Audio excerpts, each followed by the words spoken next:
ध्यान मूलम गुरुरिमूर्ति पूजा मूलम गुरुपदम मंत्र मूलम गुरुरेवाक्यम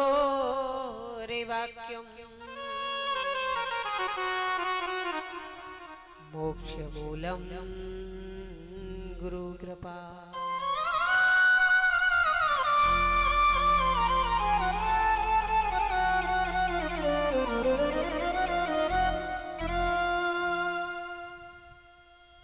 या देवी सर्वभूतेषु शक्तिरूपेण संस्थिता नमस्तुभ्यं नमस्तुभ्यं नमस्तुभ्यं नमो नमः। कृष्णाय वासुदेवाय हरये परमात्मने प्रणतः क्लेशनाशाय श्री गोविंदाय नमो नमः।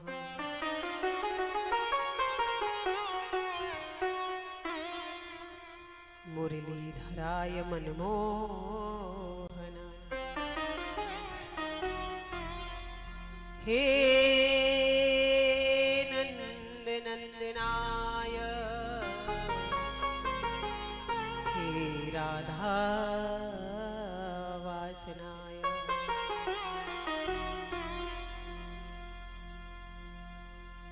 कि मेरो मन गिरवी धर्यो राधा माधव के पास प्रेम व्याजित नो बढ़्यो अब ना छूटन की आस कि सब द्वारन को त्याग के आई तेरे द्वार। हे वृषवान की लाडली नेक मेरी ओर निहार आइए हनुमंत विराजिए कथा करूं मति अनुसार प्रेम सहित गादी धरूं मेरी रखियो लाज अपार मेरी रखियो लाज अपार। बोलिए कृष्ण कन्हैया लाल की जय हो। राधा रानी की जय हो।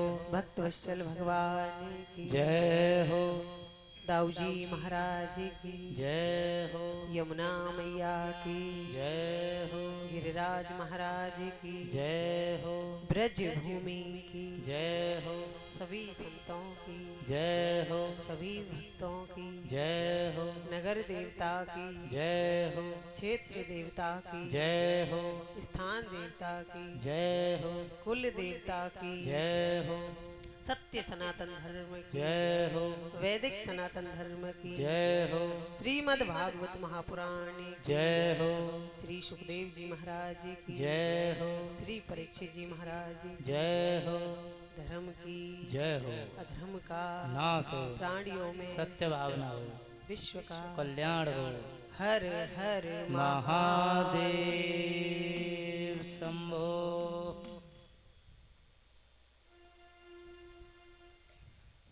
परम आराध्य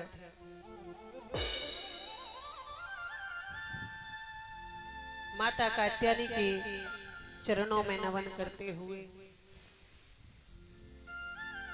सतियों का सत साधने वाली माता कात्यायनी की महती अनुकंपा और कृपा से आज हमारा और आपका भाग्य उदय हुआ है कि हमको और आपको श्रीमद् भागवत जी का दर्शन करने का अवसर प्राप्त हो रहा है। भागवत जी का दर्शन कोई प्रारब्ध में अच्छा पुण्य हुआ हो तब आपको भागवत जी श्रवण करने का दर्शन मात्र होता है, और आप 7 दिन निरंतर सुनते हो तो समझ लो आप राधा रानी के बहुत बड़े लाडले भक्त हो। आइए अपने मन की चित्त की डोरी को गोपाल के चरणों में बांधते हैं, फिर कथा का मंगलमय दर्शन करेंगे। आज आप महात्म का दर्शन करेंगे, कल आप प्रथम स्कंद से द्वादश स्कंद तक निरंतर आप कथाओं का दर्शन करेंगे, श्रवण पान करेंगे। सभी लोग एक चित होकर अपने मन की चित्त की डोरी को करुणा निधान के चरणों में बांधते हुए चलेंगे। सभी लोग कीर्तन करते हुए हरि का नाम गुणगान करते हुए। हरि रामा राम राम हरे हरे, हरे कृष्ण कृष्ण कृष्ण हरे हरे, हरे रामा राम राम हरे हरे, हरे कृष्ण कृष्ण कृष्ण हरे हरे, हरे रामा गाइए सभी। राम राम हरे हरे, हरे कृष्ण कृष्ण कृष्ण हरे हरे। ओ हरे राम राम राम हरे हरे, हरे कृष्ण कृष्ण कृष्ण हरे हरे, हरे राम राम राम हरे हरे। ओ हरे राम राम राम हरे हरे, हरे कृष्ण जय हो प्यारे कृष्ण कृष्ण हरे हरे। ओ हरे कृष्ण कृष्ण कृष्ण हरे हरे, हरे राम राम राम हरे हरे, हरे कृष्ण कृष्ण कृष्ण हरे हरे। ओ हरे राम राम राम हरे हरे, हरे कृष्ण कृष्ण कृष्ण हरे हरे, हरे राम राम राम हरे हरे, हरे राम राम राम हरे हरे, हरे कृष्णा कृष्णा कृष्णा हरे हरे। ओ हरे कृष्णा कृष्णा कृष्णा हरे हरे, हरे राम राम राम हरे हरे। ओ हरे राम राम राम हरे हरे, हरे कृष्णा कृष्णा कृष्णा हरे हरे, हरे कृष्णा कृष्णा कृष्णा हरे हरे राम राम राम हरे हरे, हरे कृष्ण कृष्ण कृष्ण हरे हरे। ओ हरे राम राम राम हरे हरे, हरे कृष्ण कृष्ण कृष्ण हरे हरे। हरे राम राम राम हरे हरे, हरे कृष्ण कृष्ण कृष्ण कृष्ण हरे हरे। ओ हरे राम जय हो। राम हरे हरे, हरे कृष्ण कृष्ण कृष्ण हरे हरे। हरे राम राम राम हरे हरे, हरे कृष्ण कृष्ण कृष्ण हरे हरे। हरे राम राम हरे हरे, हरे कृष्ण कृष्ण कृष्ण हरे हरे। हरे राम राम हरे हरे, हरे कृष्ण कृष्ण कृष्ण हरे। बोलिए कृष्ण कन्हैया लाल की जय हो, राधा रानी की जय श्री राघवेंद्र सरकार की जय हो, हनुमंत लाल की जय हो, अपने अपने माता पिता की जय हो, जय जय श्री राधे। ग्राम बस्ती की जय हो।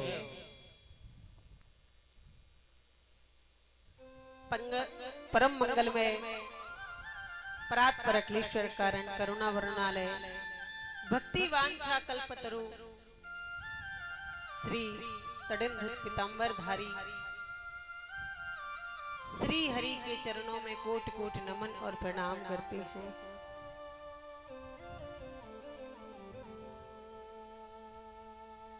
दृष्ट और अदृश्य बुलाई हुई सभी शक्तियों को प्रत्यक्ष और अप्रत्यक्ष सभी शक्तियों के चरणों में कोट कोट नमन और प्रणाम करते हैं। जो भी इस प्रांगण में आए हुए भक्तजन भक्तवृंद उपस्थित सभी भक्तों को राधे राधे राम राम। हमारी राधे राधे तो ले लो, जोर से ले करो। ऐसे ही आप सभी को राधे राधे राम राम जी।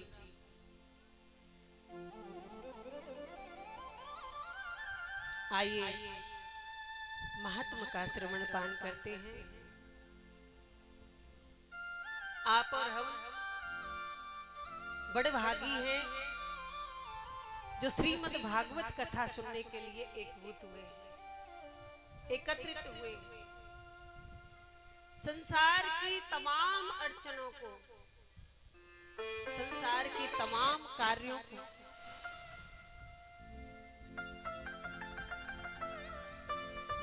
जीवन के तमाम दुनिया भर के कार्यों को विराम दे करके जो हरि के चरण में एक क्षण के लिए चला जाए,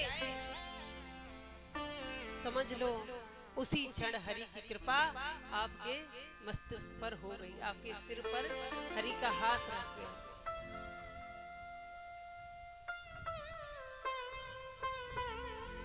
क्योंकि भागवत जी में कहा गया है, ये कोई मन गढ़ंत या कोई कथित बात नहीं है कि हमने कह दिया, आपने मान लिया कि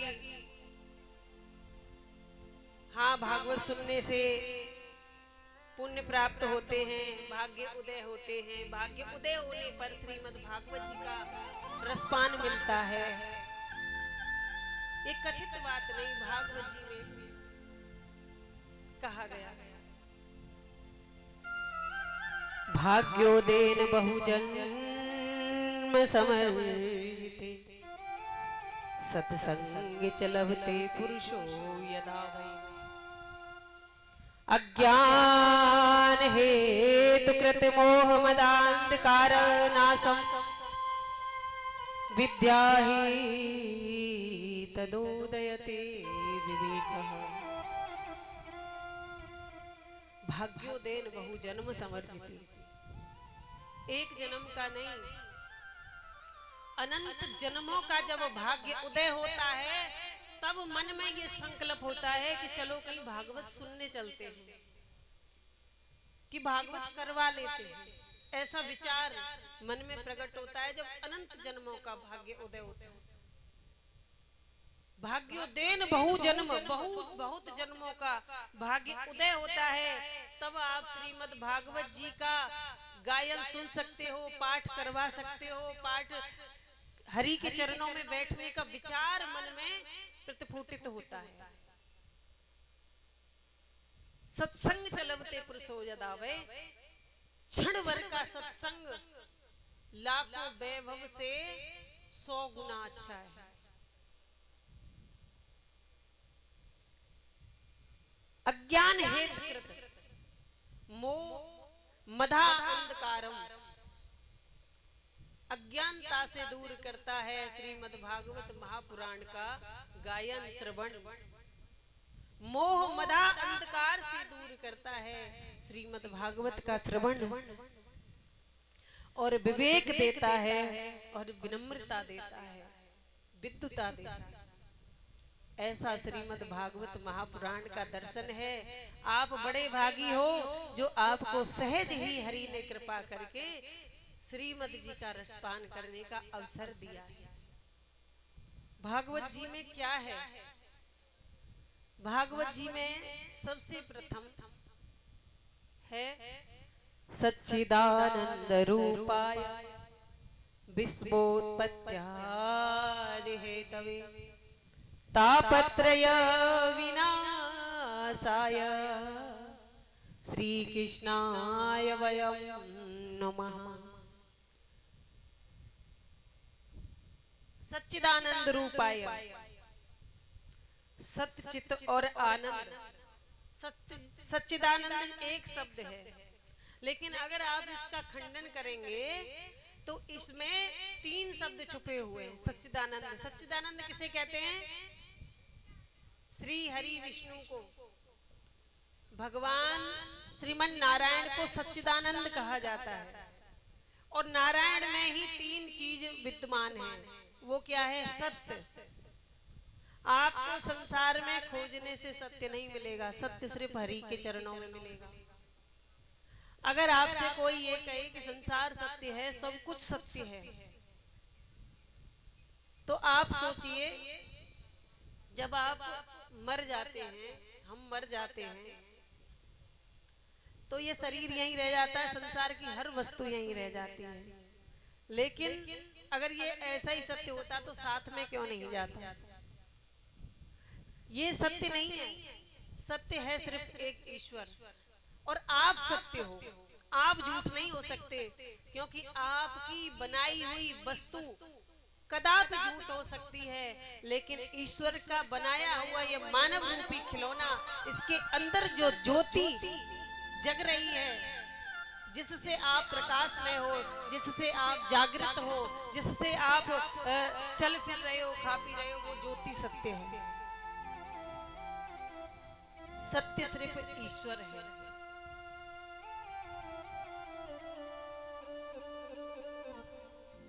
जैसे ये संसार है,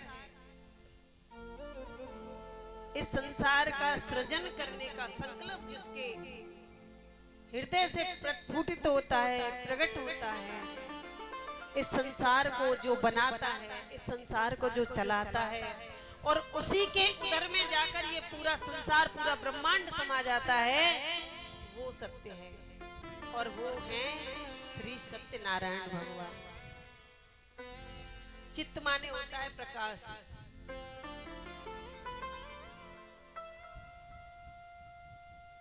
प्रकाश, अब देखो, आप यदि कोई किताब पढ़ते हो तो आपको प्रकाश की आवश्यकता पड़ती है, या फिर आप कहीं जाते हो तो प्रकाश की आवश्यकता पड़ती है।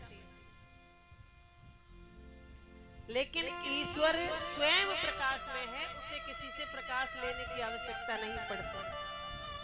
चित्त माने प्रकाश होता है, ईश्वर स्वयं प्रकाश में है, उनको किसी से प्रकाश लेने की आवश्यकता नहीं पड़ती।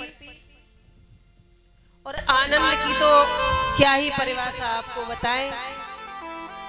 अच्छा देखो, सब लोग कहते हैं कि हमें तो अच्छा दिखाई देता है, हम तो कहीं भी जा सकते हैं, पढ़ सकते हैं, कुछ भी कर सकते हैं, क्योंकि हमें तो दिखाई देता है।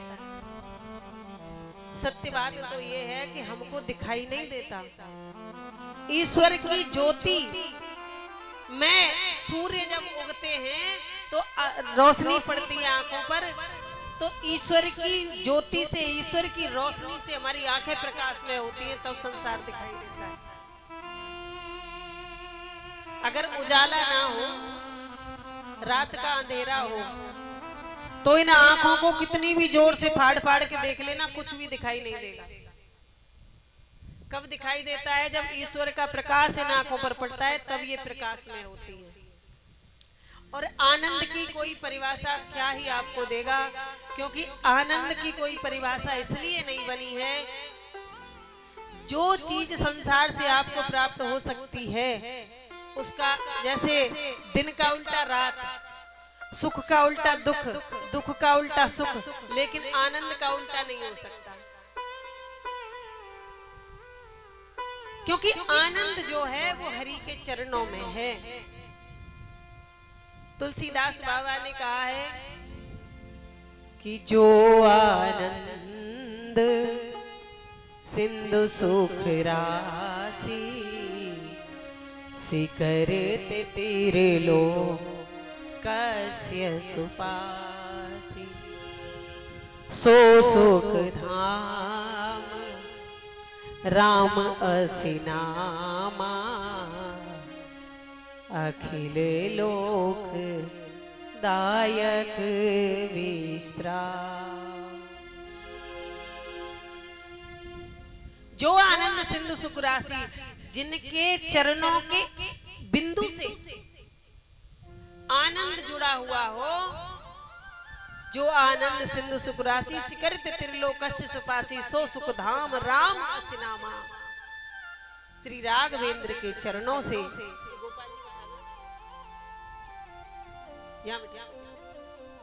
राघवेंद्र के चरणों से आनंद की सिंधु की बिंदु जुड़ी हुई है। इसलिए आप संसार की हर वस्तु से आनंद ले, सुख ले सकते हो।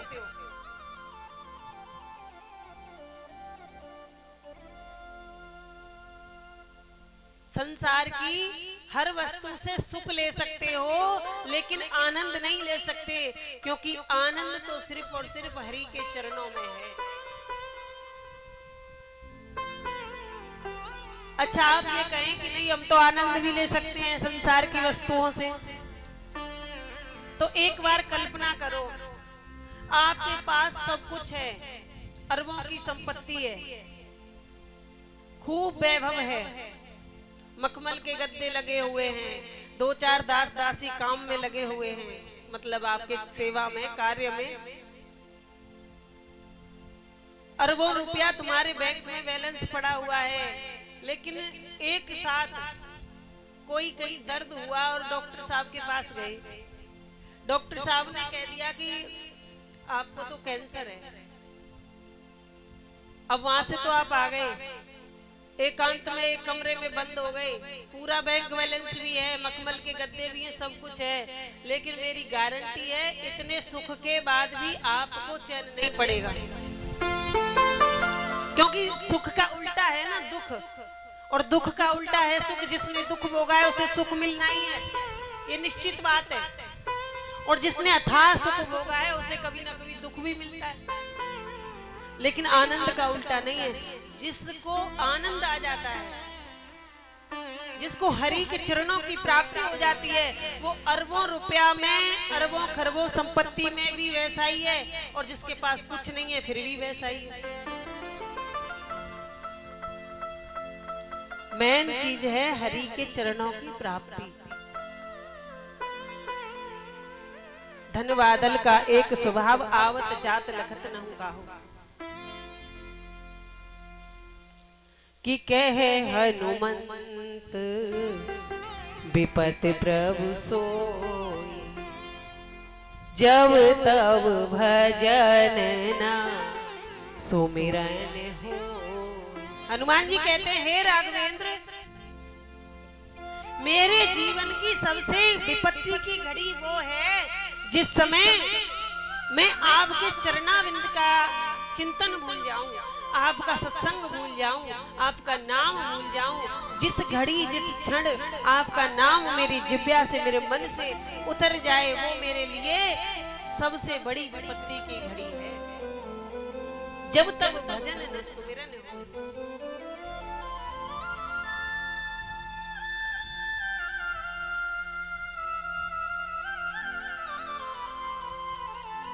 आनंद आपको सिर्फ और सिर्फ तब आएगा जब आपके ऊपर हरि कृपा होगी और आपको हरि के चरणों में अनुराग होगा। और एक बात आपको बता दूं कि आपको खूब ईश्वर ने धन संपदा सब कुछ दे दिया, उसके बावजूद भी आपको दुख मिल सकता है। कोई गारंटी नहीं है कि दुख ना मिले, लेकिन यदि आपको हरि ने आनंद दे दिया, अपने चरणों की प्राप्ति दे दी, तो गारंटी है आपको दुख नहीं मिलेगा। क्योंकि संसार की कोई भी चीज, कोई भी व्यक्ति, कोई भी वस्तु, कोई भी XYZ आपको टच नहीं कर सकती। संसार में जितनी भी घटनाएं होंगी, आपको सिर्फ एक ही चीज नजर आएगी कि हरि की कृपा है। और ये हरि का चरणाविंद मिल जाए, आनंद मिल जाए, तो जीवन इस पृथ्वी पर ही स्वर्ग का अनुभव करने लगता है।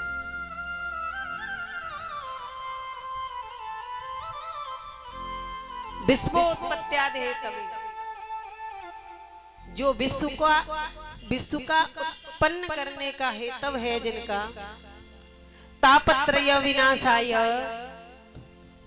जो तीनों प्रकार के तापों का नाश करते हैं। भगवान के नाम सुमिरन करने से तीनों प्रकार के तापों का नाश होता है। वो 3 प्रकार के ताप कौन कौन से हैं? कि देहिक, दैविक, भौतिक तापा, राम राज्य का हो ही नहीं व्यापा। देहिक, दैविक, भौतिक तापा। किसी को देह का दुख है, खूब संपदा है, खूब पैसा है, धन है, लेकिन शरीर में ऐसी बीमारी है। आपको हरि कृपा बताते हैं, फोड़ा होता है ना, फोड़ा अगर सीधा हो गया तो वो सिर्फ एक फोड़ा बन गया, डॉक्टर साहब ने चीड़ा लगाया, दुख खत्म, उसमें से गंदगी निकल गई, खत्म। लेकिन वही फोड़ा अगर उल्टा हो गया तो हमारे डॉक्टर साहब बैठे बता देंगे क्या कहते हैं उसे। डॉक्टर कह देते हैं, आई एम सॉरी, ये तो कैंसर है, इसका कोई इलाज नहीं है। उल्टा होने पर उसका मुंह बाहर निकल आया तो फोड़ा है, अगर अंदर हो गया मुंह तो उसकी जड़ फैलने लगती है और वही कैंसर का रूप ले लेता है। बस कृपा हरि की है कि सीधा होना है कि उल्टा होना है। ये होता है देह का दुख। आपने कितने लोगों को देखा होगा, अनेकों संप्रदाय है, अनेकों पैसा है, लेकिन दाल रोटी के अलावा कुछ खा नहीं सकते। पैसे से आप भूख नहीं खरीद सकते, पैसे से आप स्वास्थ्य नहीं खरीद सकते, पैसे से आप हरि भक्ति नहीं खरीद सकते, पैसे से हरि करुणा नहीं खरीद सकते, आप पैसे से आप संतों का संगम नहीं खरीद सकते। भक्तों का साथ, संतों का साथ, हरि की कृपा ये आपके अंदर प्रकट हुई भक्ति से प्राप्त होती है। आपके पूर्व जन्म के प्रारब्ध अच्छे बने हुए हों तब प्राप्त होती है। इसलिए देहिक, दैविक, नाना प्रकार के संसारी दुख, भौतिक, अरे आप सरल भाषा में समझ लो। तुलसी बाबा ने लिखा है कि कोई तन दुखी, कोई मन दुखी, कोई तन दुखी, कोई मन दुखी, कोई धन बिन रहत उदास, थोड़े थोड़े सब दुखी, सुखी राम के दास।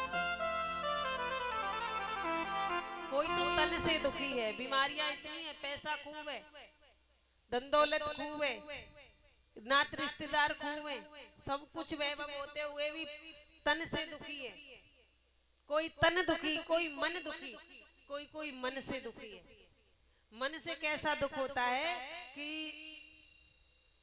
हमारे पास एक फैक्ट्री चल रही है, एक फैक्ट्री चल रही है, पड़ोसी हमारा चटनी से रोटी खाता है, हम बड़े सुखी हैं। लेकिन कहीं से अचानक पड़ोसी पर पैसा आ गया, उसने अगले महीने 2 फैक्ट्रियां खोल ली, कार में चलने लग गया। मेरी गारंटी आपकी रात की नींद उड़ जाएगी। कल तक तो पैदल चलता था, आज ये गाड़ी में कैसे चलने लग गया। मतलब अनर्गल दुख, ये मन का दुख है, बिना बात का। कुछ ऐसी ही बीमारियां होती हैं, कुछ ऐसे ही घर के उलझने होती हैं जिनको हम बिना बात के सिर पर उठाकर बोझ रख के रखते हैं। अरे ये तो उतरेगा ही नहीं, उतरेगा ही नहीं। ऐसे समझ लो किसी संत के पास एक व्यक्ति गया, संत से बोला महाराज मुझसे ना नशा नहीं छूट रहा है। बोले नशा नहीं छूट रहा है? बोले हाँ। संत ने कहा कि नशा ने तुझे पकड़ ही कब रखा है कि नशा तुझसे छूटेगा नहीं? संत ने क्या किया, उससे कहा कि ये खम्मा है, इसके ऐसे करके कौड़ी भर ले। उसने कौड़ी भर ली। अब संत ने उस खम्मे की कौड़ी भर ली। संत उस संसारी व्यक्ति से कह रहे हैं कि ये खम्मा मुझसे छूट नहीं रहा, इसे छुटाइए। संसारी व्यक्ति जो था वो कहने लगा महाराज इसकी तो आपने कौड़ी भर रखी है, ये थोड़ी खम्मा आपसे चिपका पड़ा है, अपने हाथ खोल दो ये छूट जाएगा। ऐसे ही बाबा बोले कि तेरा नशा है, तूने हाथ पकड़ के उसे जेठ में भर रखा है, जिस दिन हाथ खोल देगा छूट जाएगा। संसारी दुख भी ऐसे ही है, जब तक हम दुखों का कौड़ी भर के रखते नहीं, इसे छोड़ेंगे नहीं, छोड़ेंगे नहीं, तब तक दुख आपका पीछा नहीं छोड़ सकता। और जिस दिन आपने सोच लिया सब हरि कृपा है, मैं तो हरि का दूत हूं, मुझे तो ईश्वर ने इतना पावरफुल बनाया है, हर समय मेरे अंग संग प्रभु रहते हैं, उसी क्षण दुख छूट जाएगा। लेकिन ये मन का दुख बड़ा अजीब होता है। और ये मन का दुख ऐसा होता है कि किसी व्यक्ति ने ब्रह्मा जी की तपस्या की, अब ब्रह्मा जी 3 मुख वाले प्रकट हो गए, बोले 3 वर मांग ले, क्योंकि एक एक मुख में से आवाज निकली वर मांग ले, तो 3 वर मांग ले। उसने कहा महाराज 3 वर? बोले हाँ। लेकिन सुन, तूने जो जाप मंत्र किए थे, मंत्र जाप किया था, उसको तेरे पड़ोसी ने सुना था, तो तू जो भी मांगेगा उसको डबल मिलेगा। कहने वाले से, हरि कथा कहने वाले से, हरि कथा श्रवण करने वाले को ज्यादा पुण्य प्राप्त होता है। बोले उसको डबल मिलेगा। अब उसने मांगना स्टार्ट किया, आरंभ किया। उसने सोचा पहले धन दौलत मांग लेता हूं, प्रभु मेरी बहुत सुंदर सी कोठी बन जाए, उसके सामने गाड़ी खड़ी हो, तुरंत उसकी कोठी बनी और पड़ोसी की 2 बन गई और 2 गाड़ी खड़ी हो गई।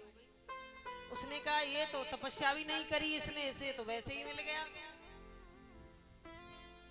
फिर उसने कहा कि दूसरा वरदान मांगने लगा, मेरे 2 बेटे हो और उनके नाती पोते हो। प्रभु ने कह दिया तथास्तु। अब उसे भी मिल गया वही वरदान, उसके 4 बेटे। अब उसने सोचा ये तो गड़बड़ हो गई, इसके तो सब सुख हो गए बिना तपस्या किए, बिना कष्ट भोगे।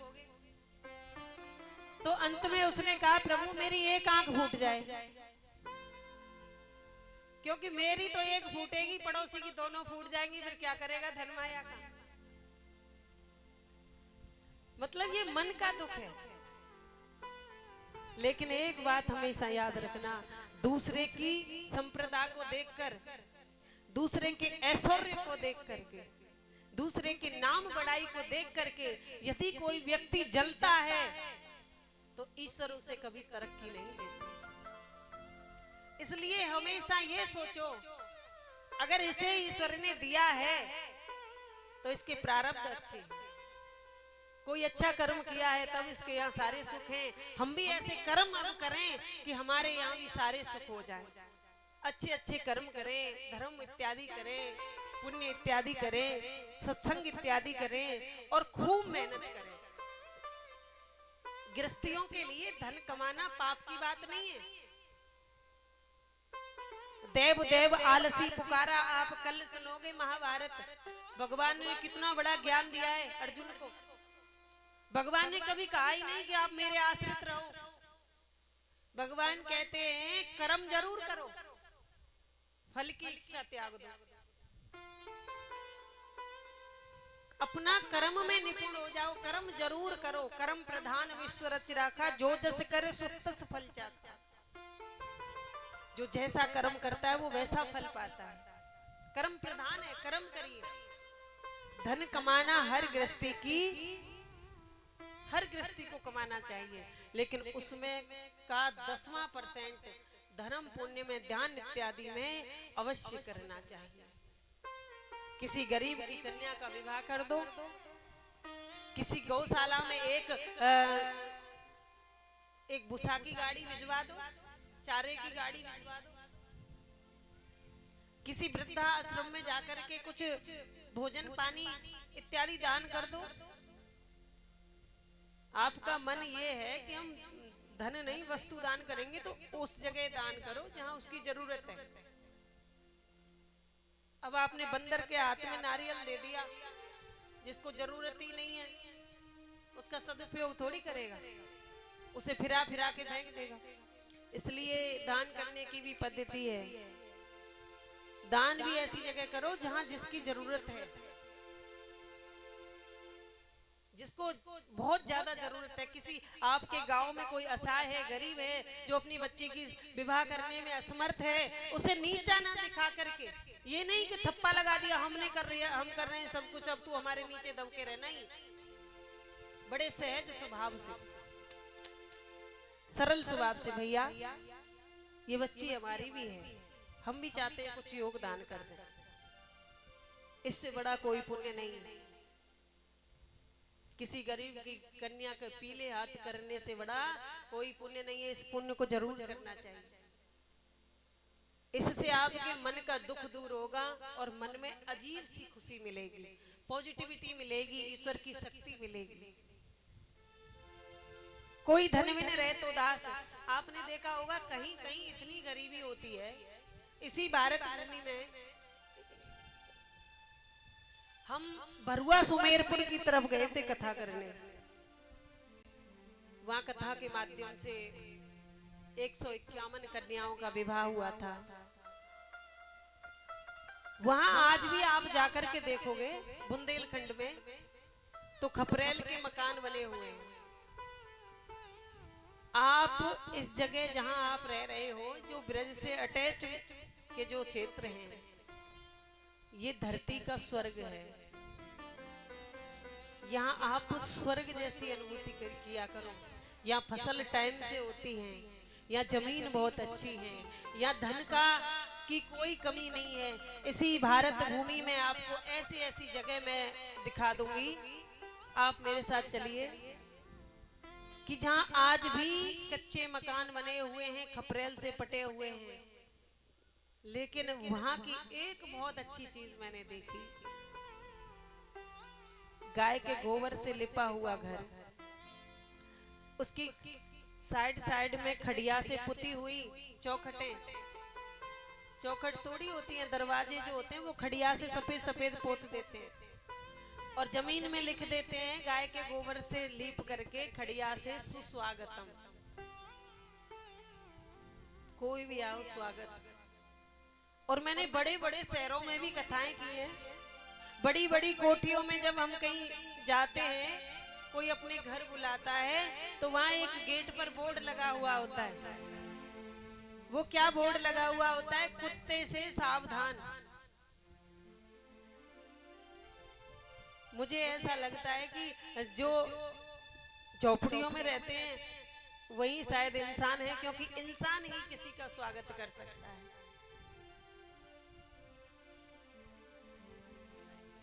तो धन का इतना अभाव है किसी किसी जगह पर कि सुबह भोजन करके शाम के भोजन के लाले पड़ जाते हैं कि शाम को भोजन कहां से प्राप्त होगा। और थोड़े थोड़े सब दुखी, थोड़े थोड़े संसार में सब दुखी है, कोई किसी चीज से दुखी है, कोई किसी चीज से दुखी है। सुखी राम के दास, सुखी सिर्फ भगवान के दास हैं। कबीर दास जी कहते हैं कि कबीरा सब जग निर्धना और धनवंता नहीं कोई, धनवंता सोही मानियो जाके राम नाम धन होई। कबीरा सब जग निर्धना, इस संसार में सभी जन निर्धन हैं। अगर आपको ईश्वर ने स्वस्थ शरीर दिया है, स्वस्थ मन दिया है, अच्छे खानदान में आपका जन्म हुआ है, आप इतने सक्षम हो, किसी भूखे को भोजन करा सकते हो, किसी के तन को ढकने के लिए वस्त्र दान कर सकते हो, वस्त्र दिलवा सकते हो, किसी असहाय की सहायता कर सकते हो, तो आप ईश्वर को सुबह शाम दोनों टाइम धन्यवाद किया करो। इतना सक्षम अगर ईश्वर ने आपको बनाया है तो धन्यवाद किया करो, क्योंकि इस संसार में ऐसे ऐसे भी व्यक्ति हैं जो करना बहुत कुछ चाहते हैं लेकिन कर नहीं सकते, धन का अभाव है।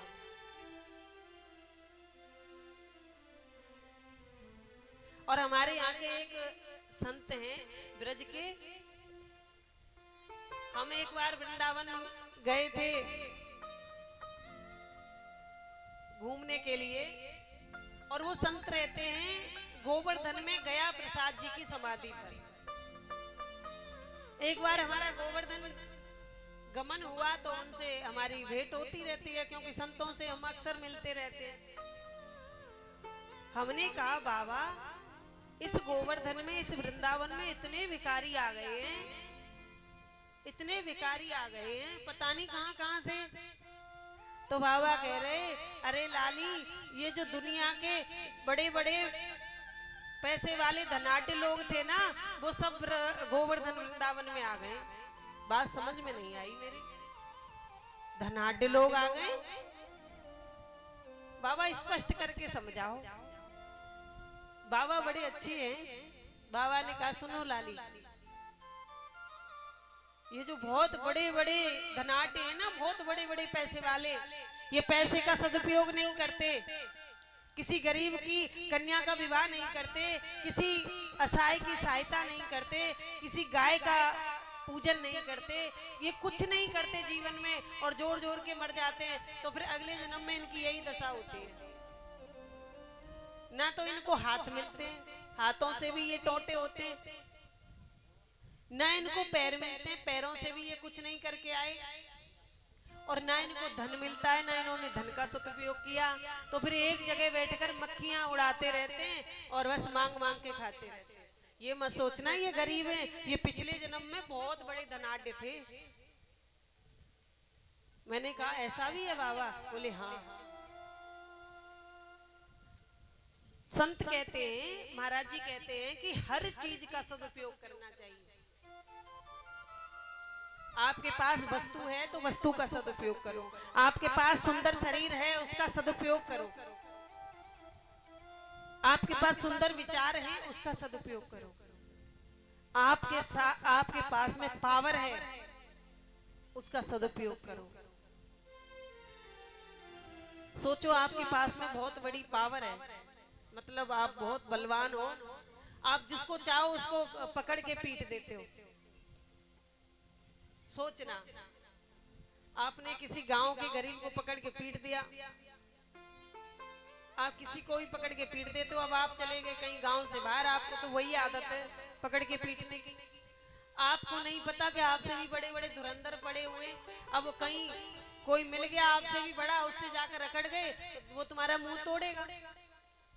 इसलिए आपके पास जो भी वस्तु है, पावर है, शक्ति है, विवेक है, बुद्धि है, धन है, संप्रदा है, उस सब चीज का सदुपयोग करो, क्योंकि ये मानव का देह बार बार नहीं मिलता। और इस मानव के देह को धारण करके ही आप धर्म को साध सकते हो, आप पुण्य कर सकते हो, दान कर सकते हो, धर्म कर सकते हो, सिर्फ इस मानव के देह से। जितनी भी योनियां हैं संसार में, 84 लाख योनियां, सब भोग योनि है। सिर्फ एक मानव योनि ऐसी है जो कर्म योनि है, जो 84 लाख योनियों से भी ऊपर है, अलग है। 84 लाख योनि में मानव तन नहीं है। इसलिए अगर आप पहली सीढ़ी से गिरे आपको कुछ नहीं होगा, 10वीं सीढ़ी से गिरे सिर्फ मोच आएगी, काम चल जाएगा। 50वीं सीढ़ी से गिरे हाथ पैर टूटेगा, काम चल जाएगा। लेकिन सोचो यदि आप 84 लाख सीढ़ियों को पार करके टॉप से गिरे फिर क्या होगा? पता भी नहीं चलेगा कहाँ थे आप, इस दुनिया में कहाँ थे आप। कल देखना, कल आप जब श्रवण करोगे, भगवान कृष्ण ने दुर्योधन को कितना सुंदर ज्ञान दिया है। तो 84 लाख सीढ़ियों को पार करने के बाद आप टॉप पर हो, और टॉप पर बैठकर भी अगर आपने सत्य असत्य को, धर्म अधर्म को, पाप पुण्य को नहीं समझा तो आपका गिरना निश्चित है। इसलिए संत कहते हैं सावधान हो करके श्रीमद् भागवत कथा को श्रवण करके, और इसमें से आपको जीवन में किंचित कुछ बातों को जीवन में उतारना चाहिए। बोलिए गोविंद भगवान की जय। कर